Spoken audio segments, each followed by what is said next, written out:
Keli berikeliye ki em dixwazin ku civakaka azad te çi hewceye em nava liv û tevgerê de bin. Yani divê milî de pirsgirêk tenê neşîdeta li ser jinê tenê ye. Divê holê de em hemû civakê hewceye wek jin em dest bigirin li hemberî hemû şiddetê em derkevin. Niha pêvajoya ku tê meşandin jî eger mafê jiyanê ne nişandan ya jibuna mafê jiyana Rêzdar Öcalan wê demê şexsiyeta wê hemû girtîgeha de ev şiddet tê xuyakirin tê kirin. Li hemberî vê jibûna hevalê me zindana em ê dîsa kola nabin, jibûna zaroka em ê kola nabin, ji aliyê aqlê mêrane ve ku zarokê 7-8 salê jî dayîkê du canê jî gotên qetil kirin em ê ji bûna van jî kola nabin. Civak ber rizandinê ve diçe. Yani hewceyê ku aqlê civakê hemû yek be. Aqlê civakê ku dema yek be hemberî tundiyê derkeve ji bûna vê jî kî pêvajoya ji bûna gelan a wek hêvî ya demokratîk tê meşandin em ê hemû xwedê de cî bibînin û nava liv û tevgera wê de em ê xebatê nemeşandin û ser me jî ev farz e. Dünyanın her tarafında şiddete maruz kalan ve şiddetin olumsuz anlamda öznesi olan biz kadınlar ancak örgütlenerek bunun üstesinden gelebileceğimizin farkındayız. Bugün de burada bunun bir yansıması olarak katledilen her bir kadının aslında niceliksel olarak sadece sayılardan ibaret olmadığını, hepsinin yaşanması gereken hikayeleri, eksik kalan hikayelerinin olduğunu dile getirmek için geldik. Biz kadına yönelik şiddetin sadece resmi rakamlarla açıklanamayacak kadar önemli bir husus olduğunu düşünüyoruz. Bizler mücadelemizi büyütürsek, kadın dayanışmasını artırırsak şiddete karşı mücadelenin çok daha sağlam, çok daha iyi yerlere varabileceğini düşünüyoruz. İnanıyoruz ki örgütlülüğümüz arttıkça, kadın mücadelemiz arttıkça şiddetsiz bir yaşam inşa edebileceğiz ve bunu da sadece kadınlar kurabilecek, inşa edebilecek. Bu bilinçle buradayız.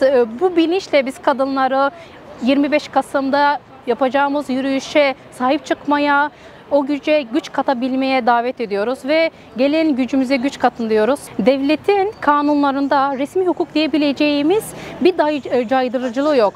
Yani kadına tecavüz eden, kadına şiddet uygulayan, öldüren, katleden hiç kimse hak ettiği cezayı almıyor. Eğer siz mevcut yasalarınızı caydırıcı bir nitelikte ele almazsanız siz de tabii ki her katledilen kadının, her şiddete uğrayan kadının, her tecavüze uğrayan kadının birebir failini o suça teşvik eden konumdasınız. Devletler bunun önüne geçebilmek için kendi sürecini iyileştirmiyor. Kendi hukuk sistemini daha katı, daha sert hale getirmiyor. Bu yüzden önüne gelen herkes şiddet yapabilme hakkını kendinde görüyor. Çünkü caydırıcı olan bir hukuk, bir yasa yok. Bizler sınırların, devletlerin, eril zihniyetin bölmeye çalıştığı biz kadınlar o sınırları aşarak, birlikteliğimizi güçlendirerek ancak kadına yönelik şiddeti durdurabilir ve demokratik toplumu inşa edebiliriz diyorum. Bütün kadınları bu sürecin bir parçası olmaya davet ediyorum. 25 Kasım uluslararası alanda kadına dair şiddetle mücadele ve dayanışma gününe dair bir dizi etkinlik Batman'da gerçekleştirildi. Bu etkinliklerde çeşitli argümanlar kullanıldı. İşte sistemin Kürdistan kentlerindeki kadınlara, genç kızlara, gençlere yönelik politikalarına ve bu politikaların açığa çıkardığı sonuçlara değinildi.